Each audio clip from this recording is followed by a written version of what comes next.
함께 말씀을 보도록 하겠습니다. 오늘 말씀은 요한복음 10장 27절과 로마서 10장 17절 우리 다 함께 두 절만 함께 보겠습니다. 시작. 내 양은 내 음성을 들으며 나는 그들을 알며 그들은 나를 따르느니라. 그러므로 믿음은 들음에서 나며 들음은 그리스도의 말씀으로 말미암느니라. 아멘. 네, 한 번은 제가 존경하는 목사님 한 분께 문안 전화를 드릴 때입니다. 이런저런 안부도 묻고 또 늘 기도해 주셔서 감사하다는 등 대화를 나누다가 영어 공부 이야기가 나왔습니다. 다 늦은 나이에 목사님들이 웬 영어 공부인가 싶으시겠지만 사실 우리나라를 떠나 조금만 더 선교나 세계사의 흐름에 관심을 갖다 보면 결국 영어의 중요성을 인정할 수밖에 없습니다.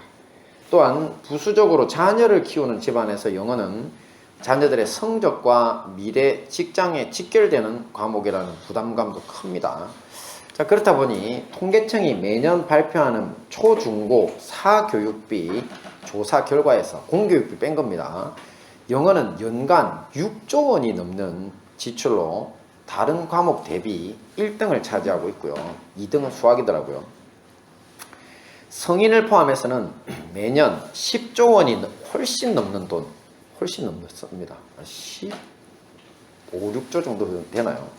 그런 돈이 영어 사교육에 투자되고 있다는 겁니다. 자, 이것은 우리나라 사람들이 세계에서 영어 공부에 가장 많은 돈을 투자하는 의미라고 합니다. 자, 그런데 문제는 그 투자에 비해 결과가 신통치 않다는 것입니다. 매년 100여 개 비영어권 국가와 성인 220만 명 이상을 대상으로 영어 능력을 평가해 발표하는 세계적으로 발표합니다. EFEPI 지수라는 것이 있습니다. 자, 이에 따르면 우리나라는 100개 나라를 기준으로 놓고 볼 때 참여하는 지난 10년 평균 성적이 30위권을 못 벗어나고 있습니다. 작년 2020년에는 32위였고요. 사교육비는 10조 이상을 쏟아부어 세계 1위지만 결과가 영 신통치 않은 것입니다. 전 국민 평균 IQ가 세계 1위라는 우리나라입니다. 또 세계 명문대학 5등생 자리는 거의 독차지한다는 똑똑하기로 소문난 우리나라 사람들이 왜 이렇게 영어에서는 죽을 쓰고 있는 것일까요? 답은 정해져 있습니다. 뭐냐면 듣는 귀가 없기 때문입니다. 언어라는 것이 생활 속에서 듣고 말하고 사용하는 것이 원래 용도인데 그런 것보다 시험을 통해 학교든 직장이든 당락을 결정하는 데에만 치중하다 보니까 그렇게 됐다는 거죠. 실례로 중고등학교만 쳐서 중학교 고등학교만 6년 동안 학교에서 영어를 열심히 공부했던 엄마 아빠들이 자기 아이들이 보는 쉬운 영어로 된 만화 영화를 자막 없이는 못 알아듣습니다. 그 이유가 다 여기 있다는 거죠. 그죠? 저도 아빠하고 여러분들 얼마인데 쉬운 영어 이제 아이들이 보는 거 보면서 애들이 아빠 뭐야? 저거 뭐야? 엄마 저거 뭐야? 할 때 조금 부담스러울 때가 있죠. 자, 그러니 우리나라가 영어라는 언어적 도구를 이용해서 세계와 소통하고 또 세계적인 인재들을 양성하기 위해서는 이 부분부터 해결을 봐야 한다고 합니다. 자, 이러고 보니까 오늘 마치 설교가 영어 교육 현장 발표하는 것 같죠. 자, 이 대목이 사실 오늘 말씀의 주제와 정확히 일치하는 부분이 있어서 제가 이 이야기를 들었습니다. 하나님의 말씀 역시 듣는 귀가 있어야 합니다. 이 말씀을 들어도 무슨 말인지 모르겠다면 또 정확하게 그 의미를 이해하지 못한다면 그 오랜 세월 동안 영어 공부를 했지만 엄청난 돈을 투자하고 의사소통이 잘 안 되는 우리 한국 사람들의 영어 수준과 뭐가 다르냐는 겁니다. 그렇죠? 그래서 오늘은 하나님의 말씀을 듣는 귀에 대해서 한번 고민하고 함께 은혜를 나누도록 하겠습니다. 먼저 봅니다. 시작. 목자의 음성을 듣는 귀. 말씀 봅니다. 시작. 내 양은 내 음성을 들으며 나는 그들을 알며 그들은 나를 따르느니라. 오늘 본문 말씀에서 예수님은 목자, 특별히 우리 성도들은 양이라는 비유로 말씀하고 있는데요. 이 지구상의 모든 동물들은 위기 상황에 대비해서 저마다의 생존 방법을 가지고 있습니다. 힘이 강한 녀석들은 야수의 이빨과 날카로운 발톱, 엄청난 등치와 힘으로 살아가고요. 또 반면에 힘이 약한 녀석들은 야수들을 압도하는 달리기 실력이나 민첩성, 지금 보시면 저기 조랑말 잡으려고 하다가 사자가 뒷발에 차여가지고 꼬꾸라지는 장면입니다. 저런 특별한 능력들을 가지고 있습니다. 아니면 아주 작은 것들은 좁은 바위 속으로 숨거나 또 땅을 파고 들어가는 재주를 가지고 위험을 벗어나기도 합니다. 그런데 이런 모든 공격과 방어 기술이 전혀 없는 동물이 있으니 바로 양입니다. 양은 힘과 강한 이빨, 발톱은커녕 둔해서 잘 뛰지도 못하고 또 땅을 파고 몸을 숨기는 재주 같은 것은 아예 없습니다. 게다가 시력이 워낙 좋지 않아 자기 바로 앞에 있는 다른 양의 궁둥이만 보고 길을 가는 것이 고작이라 미리 위험을 알아채고 도망가는 재주도 없습니다. 그래서 동물학자들은 자연 상태의 지구상에서 가장 먼저 멸종할 짐승 1순위로 양을 꼽는다고 합니다. 하지만 지금 현재 양들은 세계 곳곳에 많습니다. 어떻게 이들이 생존할 수 있을까요? 다름 아닌 목자가 있기 때문입니다. 자기 목자만 잘 따라다니면 양의 생존에는 아무 지장이 없습니다.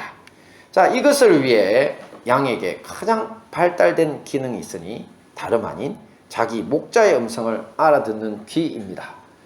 지금 참고 화면을 보시면 유난히 귀가 길죠. 네, 저게 다른 거는 다 발달이 안 돼 있는데 저 귀만 유독 발달돼서 목자의 음성을 잘 듣기 위해서 저렇게 발달됐다는 겁니다. 하나님 저렇게 발달시켰다는 거죠.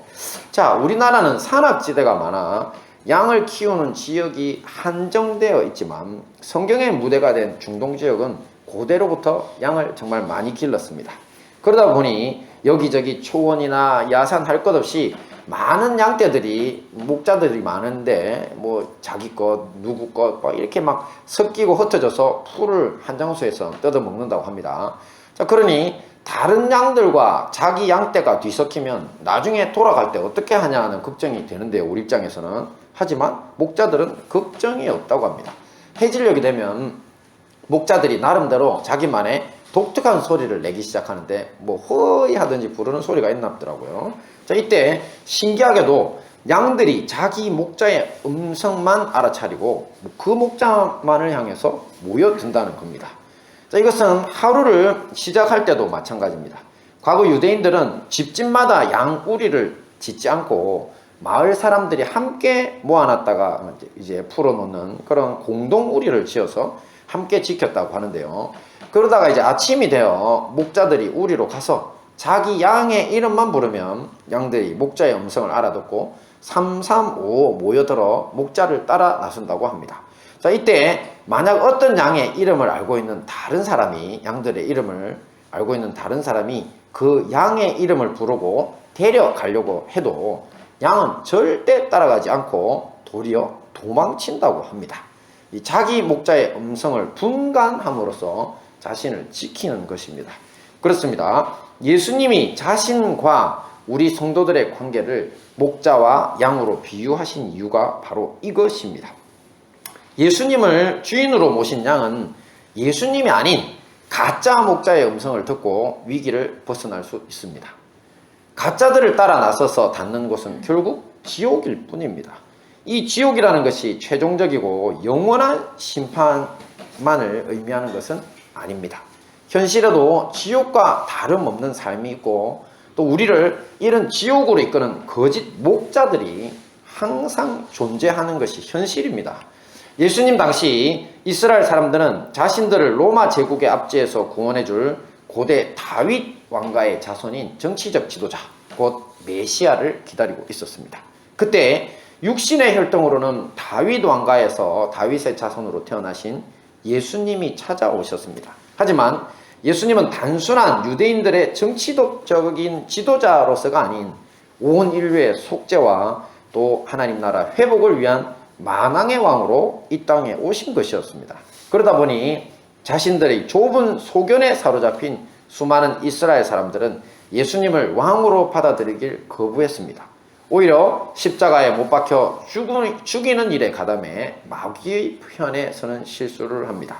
그리고 그런 짓을 선동하던 세력들 중에서는요, 정치적 메시아를 자칭하면서 자기가 메시아라고 하면서 로마의 반기를 들고 로마 군인들을 죽였죠. 급습을 해서. 그리고 전쟁을 일으키고 그에 반대하는 사람들은 자신의 동족이라고 해도 무참히 살해하던 사람들이 나타났습니다.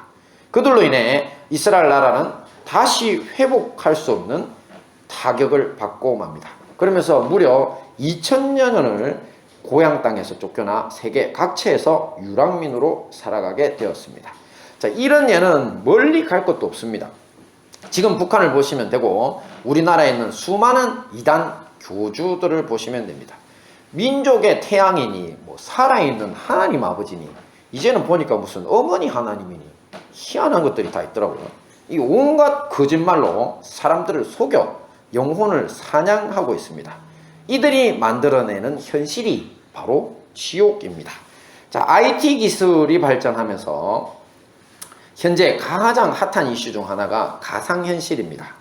청소년, 청년들에게는 VR 게임, 버추얼 리얼리티라고 하는 게임이거든요. VR 게임으로 많이 알려져 있는데 특수 안경을 포함한 뭐 어떤 때는 장갑도 끼고 발에도 착용을 하던데 이 장비를 착용하면 정말 모니터로만 보던 이런 TV 화면으로만 보던 이런 세상이 갑자기 입체적으로 마치 자기가 그 모니터 안에 그 세계 안에 들어가 버린 것 같은 그런 착각을 일으키게 됩니다. 이 VR로.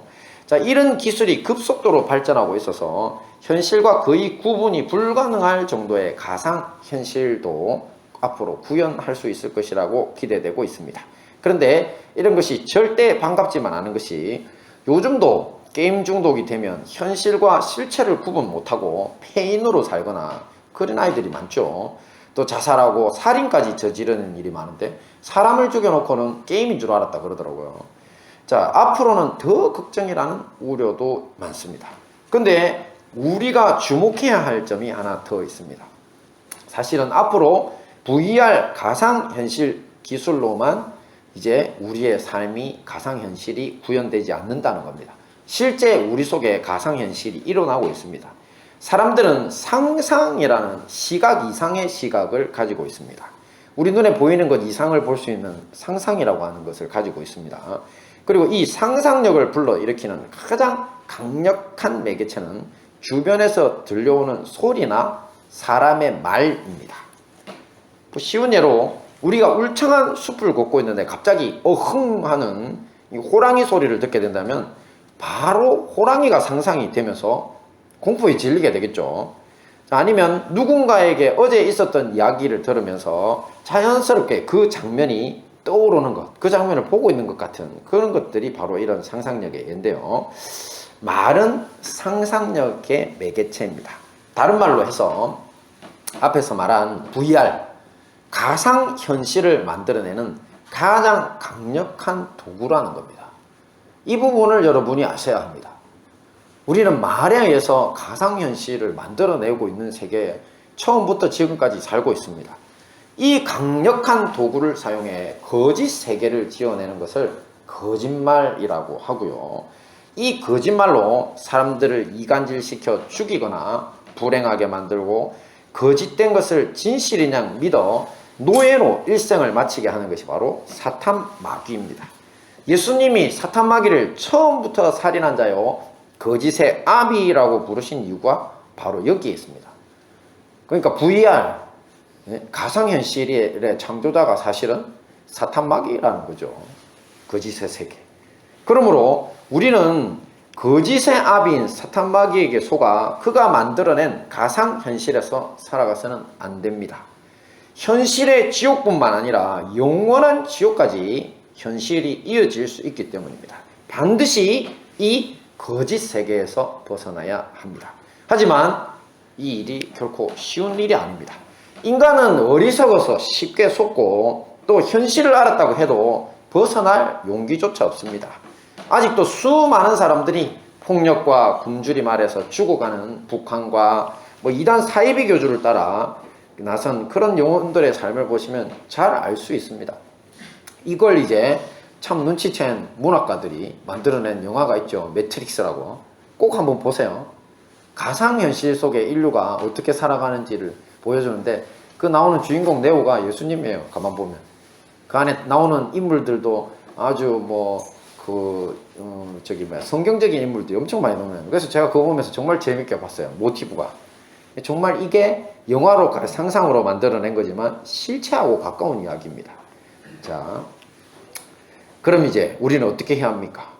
우리가 이런 가상세계, 사탄마귀가 만들어놓은 거짓세계 속에 오랫동안 인류가 갇혀 살아왔는데 함께 보겠습니다. 시작. 믿음은 들음에서 나고 말씀 함께 봅니다. 시작. 그러므로 믿음은 들음에서 나며 들음은 그리스도의 말씀으로 말미암았느니라. 그렇습니다.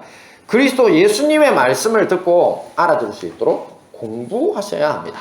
사실 앞에서 우리가 살펴본 목자의 음성을 들을 수 있는 귀라는 것은 분별력을 의미합니다. 단순한 소리만이 아니고요. 사람에게 있어서는. 그냥 양에게 있어서 분별이라고 하는 거는 그냥 우리 목자다 아니다 이제 음성만 분별하면 되는데 우리 인간은 그걸 한 차원 더 올라가야 됩니다. 거짓과 실체를 분별하는 그 분별력까지를 말하는 겁니다. 우리가 현실의 삶에서 부딪히는 모든 문제에 있어서 이것이 예수님의 음성인지 아니면 사탄마귀의 거짓인지 구분할 수 있는 분별력을 기를 수 있는 길은 오직 진리의 말씀인 성경을 교육받고 또 이 말씀을 삶에서 실천하면서 훈련하는 길밖에는 없습니다. 조금 전 로마서 말씀도 그리스도 예수의 말씀을 들음으로써 우리가 믿음을 얻을 수 있다고 합니다. 믿음. 근데 믿음이라는 말은 신념이라는 것도 되죠. 근데 우리가 믿는 바, 생각하는 가치관. 그렇죠? 주로 설교나 성경 공부 말씀을 통한 교육인데요.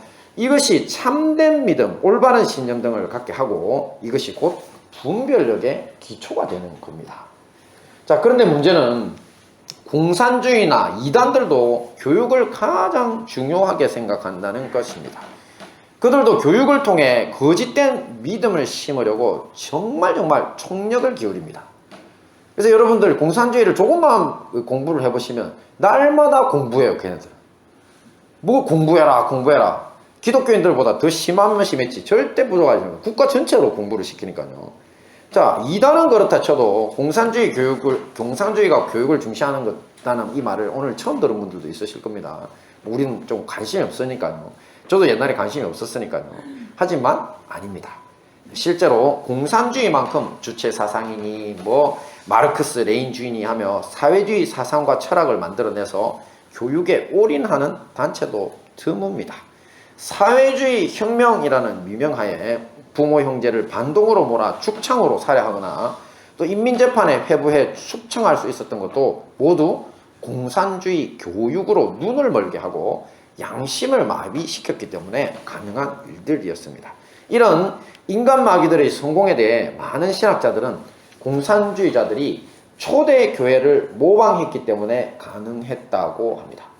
초대 교회를 보시면 초창기 베드로가 이끌던 예루살렘 교회는 모든 재산을 교회에 헌납하고 유무상통했었죠. 그죠? 근데 이걸 보고 우리가 기독교가 공산주의에 시촌이 이런 소리 캐톨릭에서 많이 합니다. 근데 헛소리입니다. 여러분 절대 속지 마시고. 왜냐하면 공산주의는 사상적으로 우리가 함께 돼야 되니까 너 있는 거 내놔. 안 내놔? 죽어. 이게 공산주의입니다. 그래서 숙청이라는 걸 그렇게 대대적으로 하는 겁니다. 부자들에게 뺏어서 가져가야 돼요. 피해 혁명을 그렇게 하는 겁니다.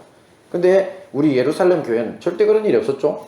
스스로 자발적으로 다 내놓고 자발적으로 형제자매들을 섬겼잖아요. 그러니까 공산주의라고 하는 것이 겉으로는 우리 기독교가 추구하는 이상세계처럼 보이지만 사실은 아닙니다. 마귀가 뒤에 숨어 있는 겁니다. 속지 마시고요. 여기서부터 이제 딱 드러나고, 그리고 이제 우리 복음이 전해지는 각 나라마다 각 가정이 곧 교회가 됐죠. 그리고 성도들이 모일 때마다 말씀 교육이 있었고 예배가 있었고 성도의 교제가 있었지 않습니까? 그죠? 자, 이런 거, 이것이 복음이 땅끝까지 이르게 하는데 핵심 역할을 했습니다. 근데 이것을 공산주의가 그대로 모방했다는 것입니다. 오늘날까지 그렇습니다.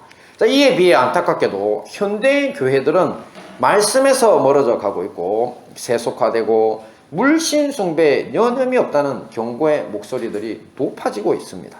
이런 거짓된 공산주의나 이단 사회주의 철학과 과학에 속지 않으려면 우리는 더욱더 하나님의 참된 말씀을 가까이 해서 영적인 기초를 튼튼히 해야 되는데 말이죠. 특별히 우리 부모들이 자녀들을 교육할 때 우리의 왕이고 우리의 삶의 의미고 이게 누구며 무엇인지를 가르칠 수 있어야 됩니다. 근데 부모들이 그 교육들을 자녀들에게 할 수 없을 만큼 기초가 지금 무너져 있다는 겁니다. 기독교 자체가 요즘. 자, 그래서 우리가 새로운 기초를 더욱 튼튼히 다져야 되는데요. 자, 이것을 위해서 자, 위조지폐 감별사 교육을 참고하면 좋겠습니다. 네, 제가 자료를 찾다 보니까 참 이게 딱 맞아요.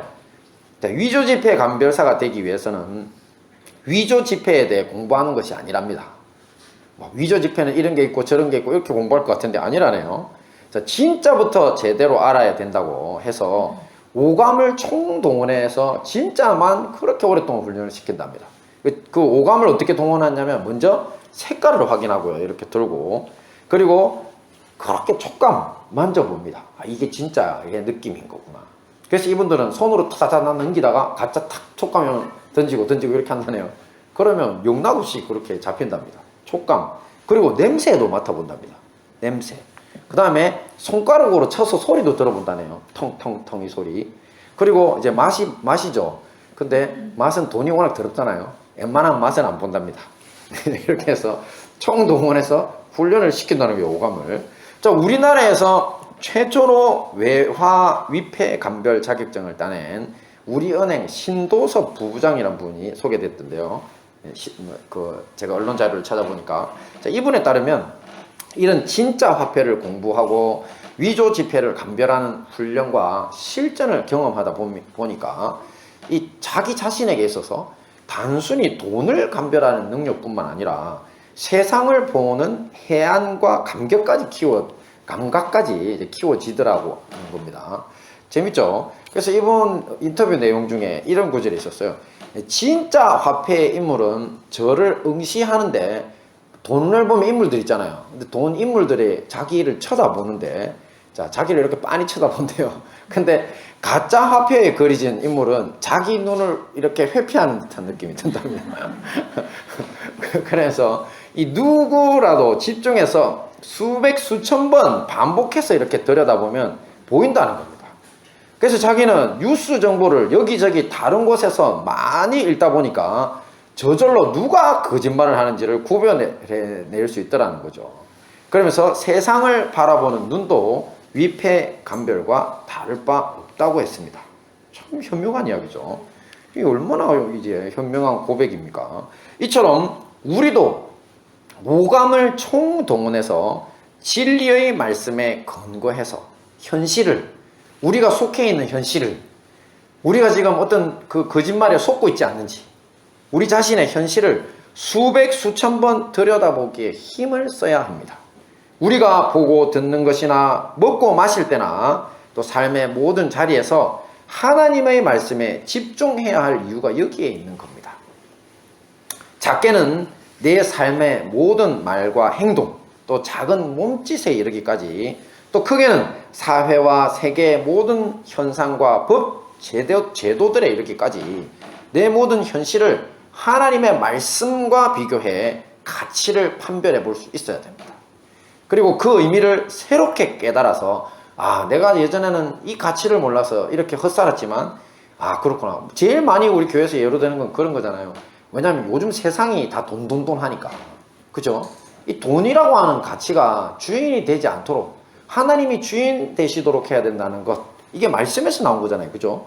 예수님이 뭐라고 하셨습니까? 너희는 하나님과 돈을 겸하여 섬길 수 없느니라 했죠. 그러면서 그 돈이라는 게 만몬이라고, 사실은 그 돈이 원래 money인데 이 만몬이 그 돈의 어원이라고 그랬죠. 돈신, 재물신.